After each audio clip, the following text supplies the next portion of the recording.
안녕하세요 여러분, 부자오빠입니다. 작년에 스마트폰 판매량이 급감하면서 사실 업황이 좋지 않았었거든요. 근데 올해부터는 다시 호황기가 찾아오면서 벌써부터 이 모바일 반도체 주문량을 소화를 다 못하고 있습니다. 삼성전자에서 파운드리 사업을 하고 있기 때문에 반도체 수요량을 감당하지 못한다는 얘기는 삼성전자에게는 호재입니다. 시장의 가장 기본적인 법칙이라고 할 수 있는 수요와 공급의 법칙에 의해서 수요가 많고 공급이 부족하면 가격이 오르게 되어 있습니다. 대만의 TSMC도 100% 풀가동을 해도 지금 감당을 못하고 있는 상황인데 삼성전자도 사실 만만치가 않습니다. 불과 한 일주일 전이었나요? 차량용 반도체 부족으로 자동차 공장이 중단됐다는 뉴스가 나온 적이 있었거든요. 그런데 이제는 스마트폰에 들어가는 반도체조차 공급 부족 현상이 나타나고 있습니다. 자동차에서 스마트폰으로 확산이 되고 있는데, 심지어 삼성전자에서 자체적으로 설계하고 제조하는 엑시노스 모바일 AP조차도 공급이 지금 부족하다고 합니다. 갤럭시 S21에는 엑시노스 2100이 탑재가 되고요. 그 다음에 중저가형 라인에는 엑시노스 1080이 탑재가 됩니다. 둘 다 삼성전자에서 자체 설계하고 삼성 파운드리 5나노에서 생산이 됩니다. 이걸 다른 파운드리에 맡기는 것도 아니고 삼성이 자체적으로 제조를 하는데도 공급이 부족하다는 얘기는 삼성 파운드리가 그만큼 지금 일거리가 밀려 있다는 뜻입니다. 사실 5나노 공정은 현존하는 최고 난이도 공정이기 때문에 캐파가 그렇게 넉넉하지가 않습니다. 퀄컴의 스냅드래곤 888도 삼성전자 5나노에서 생산이 되거든요.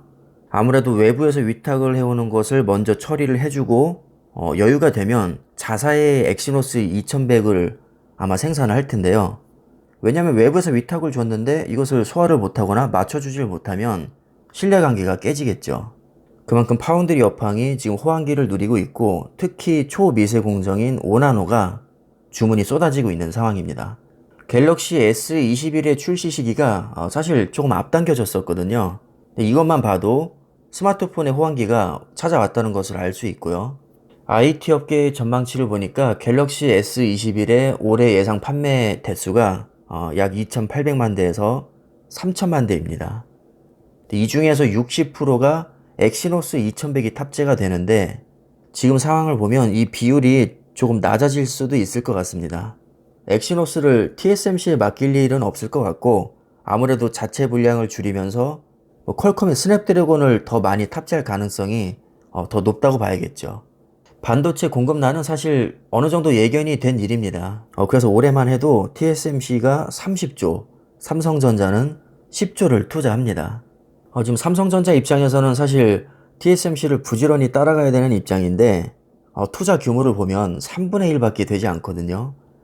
지금 글로벌 점유율이 TSMC가 약 54%, 삼성전자가 16% 정도 되는데 투자 규모까지 이렇게 차이가 나니까 사실 따라잡기가 더더욱 어려워졌습니다. 그렇다고 삼성전자가 절대 적게 투자하는 것은 아닙니다. 2030년까지 파운드리를 포함해서 시스템 반도체 133조를 투자하고요. 오스틴 파운드리 공장도 지금 증설을 검토하고 있죠. 그리고 연간 꾸준히 10조 정도는 투자를 하고 있습니다. 반면에 TSMC는 미국의 애리조나 공장에만 14조 7천억을 투자하고요. 지금 일본에도 후공정 패키지 공정을 지을 수 있다는 얘기가 또 흘러나오고 있습니다. 작년에도 엄청나게 투자를 많이 했었는데 올해에도 전년 대비 62%나 투자 금액을 늘렸습니다. 그래서 긍정적인 면을 보자면 파운드리 업황 자체가 파이가 커지고 있고 삼성전자도 자체 물량을 소화하지 못할 정도로 엄청나게 지금 주문이 밀려들고 있다는 것이고요. 1년에 10조씩 꾸준하게 투자를 이어나가고 있다는 겁니다. 분명히 이 점을 봤을 때는 삼성전자 파운드리의 미래가 아주 밝다고 할 수 있습니다. 그럼에도 불구하고 조급해지는 이유가 TSMC가 너무 강하기 때문입니다. 삼성전자의 목표가 2030년까지는 TSMC를 꺾는 것이거든요. 그런데 지금 상황을 보면 현재 점유율 차이도 3배 넘게 나고 있고 투자 금액조차도 TSMC가 3배를 더 많이 하다 보니까 이런 점에서는 과연 목표를 달성할 수 있을까에 대한 의구심이 드는 것은 사실이죠. 그래도 희망적인 것은 사실 현재 7나노 이하 공정이 가능한 기업은 TSMC와 삼성전자밖에 없기 때문에 UMC나 글로벌 파운드리, SMIC 같은 약간 기술력이 떨어지는 업체의 추격으로부터는 어느 정도 자유로운 상태입니다. 어차피 진짜 돈 되는 7나노 이하 공정에서 대만의 TSMC가 아무리 잘났다고 해도 본인 혼자서 감당할 수 없기 때문에 삼성전자에게 물량이 들어올 수밖에 없고요. 실제로 삼성전자도 자사의 엑시노스 생산을 포기할 정도로 물량이 흘러 넘치고 있습니다. 그래서 객관적으로 봤을 때 희망적인 면과 좀 우려되는 점이 공존하는 상황인데, 파운드리 업황 자체의 파이가 계속해서 커진다면 TSMC를 꼭 잡지 못해도 삼성전자도 충분히 수혜를 많이 받을 수 있을 거라고 생각합니다.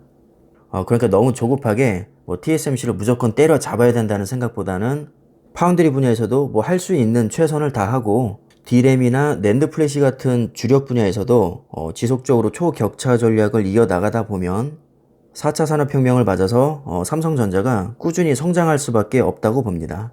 요즘에 삼성전자의 주가의 흐름도 썩 좋지 않고, 또 이재용 부회장이 실형을 선고받으면서 더더욱 분위기가 지금 안 좋아지고 있거든요. 그런데 주식이라는 것이 원래 항상 비관론과의 싸움입니다. 투자의 대가로 유명한 피터 린치가 이런 말을 했죠. 투자의 성공 여부는 얼마나 오랫동안 세상의 비관론을 무시할 수 있는지에 달려있다. 제가 이 말을 옛날부터 정말 좋아했었는데요.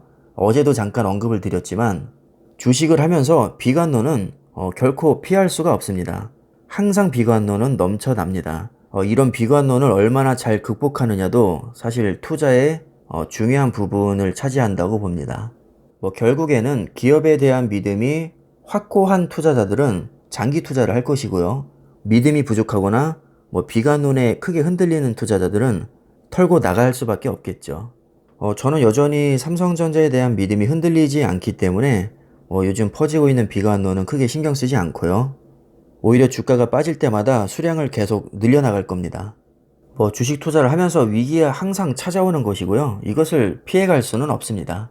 사실 장 걱정하기 싫어서 삼성전자 같은 초우량주에 투자하는 것도 저는 크기 때문에 지나치게 걱정하기보다는 오히려 잘 헤쳐나갈 거라고 믿는 믿음의 자세도 중요하다고 생각을 합니다. 오늘도 삼성전자 주가가 좀 빠질 가능성이 아무래도 조금 더 높아 보이긴 하는데요. 이 정도에 쫄아서 나가 떨어질 정도면 주식으로 돈 벌기는 어렵다고 보시면 됩니다. 이보다 더한 위기도 지금껏 다 이겨내고 왔었거든요. 그래서 어떤 종목이든지 쫄리면 털고 나가는 게 맞고요. 이 기업이 나를 부자로 만들어줄 거라는 확신이 있다면 오래 들고 갈수록 이득이겠죠. 저는 안 쫄리기 때문에 계속 홀딩을 하려고 합니다. 요즘 삼성전자 분위기가 너무 암울한 것 같아서 모바일 반도체 주문이 폭주하고 있고, 반도체를 주력으로 하고 있는 삼성전자에게는 호재가 될 수 있다는 그런 소식을 전해드렸습니다. 특히 삼성전자에 장기 투자하시는 분들은 참고가 되셨길 바라겠고요. 오늘 영상은 여기까지 하겠습니다. 감사합니다.